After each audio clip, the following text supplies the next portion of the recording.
Hi everyone, welcome back to this channel. In this tutorial, I will show you how to combine handrail and fence without glitch in Heartopia. Sometimes when you want to place a handrail on the stairs, but there's already a fence next to it like this, the game won't let you place it like this. For example,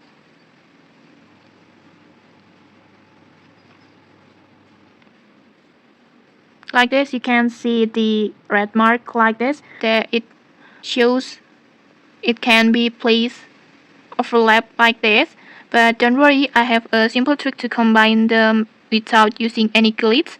Just enter the advanced modes first. Just tap on the button of the top right corner, this one, like this, and then next just tap on the camera icon first, like this, and then just tap on the layer mode, this one, until you can only see the stairs without the upper floor like this. And then next you can easily place the handrail on the stairs without fence blocking it, like this. You can see it's so easy to place the handrail.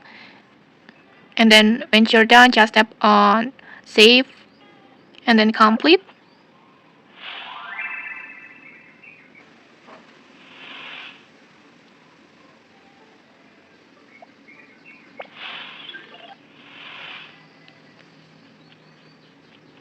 And like this, you can see the handrail and fence will stay combined perfectly like this. You can see it. It's so perfect like this. And okay, that's it. A simple way to place handrails and fences together without using any glitch in Heartopia. Okay, if you found this helpful, don't forget to like, comment, and subscribe for more tutorials. Thanks for watching and see you!